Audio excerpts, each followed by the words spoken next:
Hey, hello, I'm Kråkan, also known as Corvus Konix, and welcome to Closet Movie Rambles, where I talk about old movies that I found in my closet while cleaning. This week's movie is Jurassic Park, and it was made in 1993, and it's about 2 hours and 6 minutes long. And the movie starts with a group of people transferring a raptor cage into a confinement, but it goes south, and one of the workers get killed.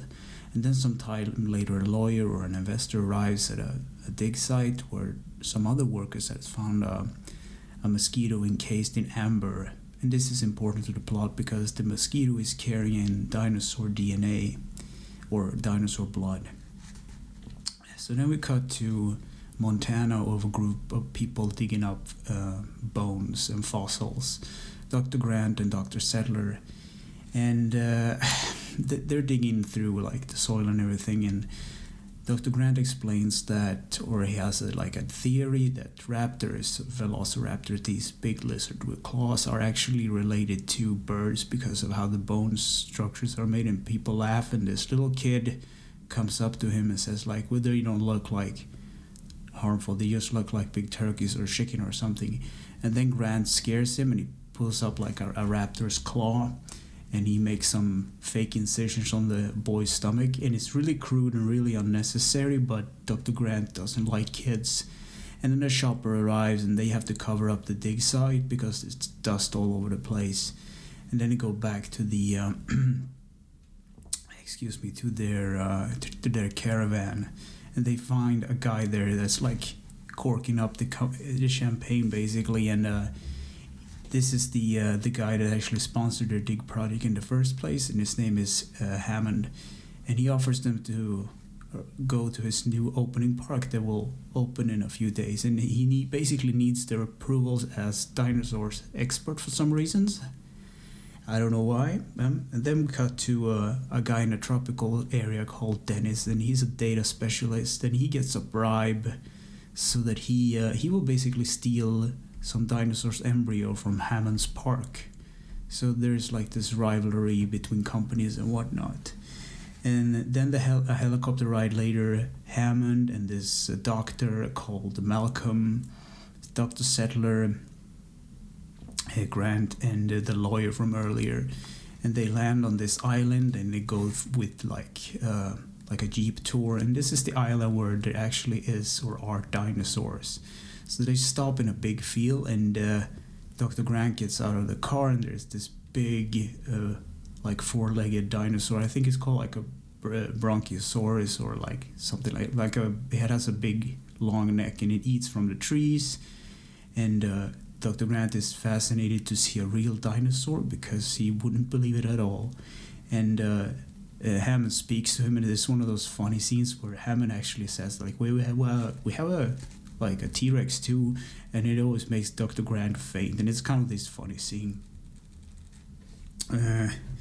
So they go on this tour. They actually go up to the I think it's like there's a work in progress. There's like this museum and whatnot, and they get on like a tour. They sit down in these seats, and these kind of conveyor things kind of fold up on them so they can't move, and they watch like a movie how dinosaurs are made through DNA. And it's kind of interesting. They actually splice the DNA with some frog DNA because they don't have all the necessary links in the DNA chain to make a full dinosaur, so they just fill it in what they think actually would be part of it, which will become a big problem later in the movie because science gods and whatnot. So they interrupt the tour to go backstage and look at one of the behind the scenes of how the real dinosaurs are made. So they go into this lab where they're hatching raptor eggs, and it's also this weird thing where Hammond insists on being there with all the like firstborn of every kind, because somehow the dinosaurs realize who their mother is at first sight or something like that. I don't really know. And then they ask some interesting question. How do you know that the dinosaurs won't breed out in the wild and whatnot? Because it might be impossible to have a focused eye on everything. And they explain like they control the dinosaurs through the DNA they modify it basically so they are basically all the dinosaurs of Jurassic Park are female, and so they can't reproduce by themselves. And there's something about like an enzyme later that basically if they don't get it, they actually they die. And Grant says like he doesn't realize that this is a raptor they've been breeding, so he asks what kind of breed it is, and the scientist says like it's a raptor. So they go to the big raptor cage, and it's like they don't do much show and tell of how they look in the beginning. It's like this big cage with lots of big foliage, green leaves, and they're about to feed the raptors, and they just send out a whole cow, and the bushes and everything shake, and there's like this terrible screeching sound, and the caretaker of the raptor, so the one responsible for him, arrives. His name is Robert, and he looks like one of those stereotypical Gain wild hunters from Africa that hunts like lions and all sort of exotic animals, and he doesn't like the raptors, but he's responsible for them basically. So later they go for food, and it's hard to eat, I guess, when you just seen the raptors eat a whole cow, I guess, alive. So Malcolm confronts Hammond about the whole idea of they got the idea and they just improve on the technology of others, so they don't really know the whole process. So basically life will find a way through all this, and it's kind of an interesting thing, like you play God and now you have to be responsible for it, but he's all these weird kind of stuff that makes sense, but Hammond is not really listening. So a bit later, Hammond's grandkids arrive, and they are going to go on an automated car ride with the rest of the guests, and the storm is starting to brew, but it's not a problem yet. So they get into the cars, but the dinosaurs aren't showing up for the ride. I don't know why they aren't doing that. Maybe they're scared of things they haven't seen before. I don't know. And the tour stops at the T-Rex enclosure, and they try to bait out the T-Rex with a live goat. It's kind of funny scene because one of the kids named Lex, she's a vegetarian, and the other kid is a smaller brother called Tim. He's like laughing at their sister for being a vegetarian. But the ride continues, and Malcolm explains to Dr. Settler about chaos theory because he's a mathematician and or whatnot. But Dr. Settler and Grant just steps out of the car because they see something that they want to see outside the ride, and why would you do that? Like, get out of the car. It's just a ride. You're whatever. So they get out of the car and they go down to a Triceratops, which is basically a big four-legged a four-legged dinosaur with three big horns in its head. Triceratops, yeah. So it's sick because it's been eating some of the plants, because the ones who made the fauna of the island or whatnot put in the plants, they didn't actually know which were poisonous or not and whatnot. Kind of stupid. Not a very, very planned project, I guess, but it's sick. So Dr. Settler aids with her assistant and her expertise in botany, so she basically digs through a big pile of dino poop with like gloves, and I was like, yeah, well, that's the only way to find out, I guess, So the storm picks up, and Dr. Settler stays with the other doctor at the site with the Triceratops to try to help, and the other guys goes back into the car again. And now Dennis, the computer guy, the expert, starts his evil plan on getting the embryos. So he sets up the system, and he tells the other guys, like, I'm just gonna run some tests on everything, and I'm just gonna get a soda. It will be down for like 20 minutes or something. But he's doing it. It's such a funny acting. He's like nervous at the same time, and he's like, well, he times himself and everything. It's kind of a funny scene. He just goes into the embryo room and he steals the stuff and he locks down system after system, and this will complicate things later on because he actually locks the computer so no one can get into the system but him. And then he tries to escape, and he gets into like a car, but yeah, and he runs into a sign. And due to the bad like weather, the car stops and the power goes out. And Timmy is sitting in one of the cars, and he finds a pair of night vision goggles that's in the back seat, and he uses them, and he sees like that the goat that was there earlier at the T-Rex enclosure is gone now. And where did the T-Rex go? And it's like the leg falls on the car, and there's like this big weird moment where they're like, okay, now something is terribly wrong, and there's no electricity in the wires. So Grant and Malcolm sees the T-Rex just snaps the wire, and the T-Rex is out on the road now between the cars. So the lawyer freaks out and he runs for his life, and for some weird reason, Lex, the young teenage girl, she picks up a flashlight, and it attracts, and she turns it on obviously, and it attracts the T-Rex, and the T-Rex goes to the car, and it tilts the car over and flips it. And Grant gets a flare to lure the T-Rex away, which works just fine. But then Malcolm picks up a flare and starts to run, and the T-Rex go for him. And Malcolm gets like tossed into the place where the lawyer was hiding, which is actually like a bamboo toilet. And then the T-Rex kind of sees the lawyer, and he just eats him out of the toilet, up from the toilet seat. It's like this grim, weird, dark humor. I was like, okay, that's crazy. And then the T-Rex tries to go for and then Grant tries to save the kids, but Tim is stuck inside the car. I forgot to tell. So they basically try to climb down like the inner wall of the T-Rex enclosure, but the T-Rex try to push the car over. So this weird scene, or funny scene, is more funny to say, where Lex is hanging on to Grant's throat, like on his back, and while the T-Rex is actually trying to push the car on him. So the T-Rex pushes the car into the trees below, and it gets stuck there.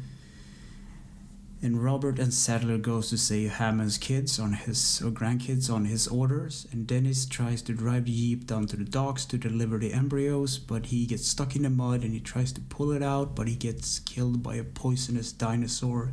And Lex basically has escaped in the Rex at this time, and Grant climbs the tree to save Timmy from the car, and he managed to get him out of there, and they climb down, but they almost get crushed by the car. And sometime later, Robert and Sattler arrives at the scene, and they basically find Malcolm, and he's badly damaged, and they put him into a Jeep, and the T-Rex comes back again, and they're forced to actually drive to get away from it, but Malcolm is kind of afraid, and he pushes back against the gearbox, and they can't shift gears to go faster, so they have to basically push him back a bit so they can outrun the Rex, basically. Yeah.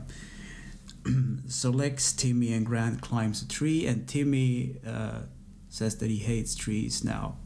So, but they climb the tree for safety, I guess, and in the distance they see these big, even bigger dinosaurs called brachiosauruses, and four-legged dinosaurs with very long necks that are eating from the canopy of the tree.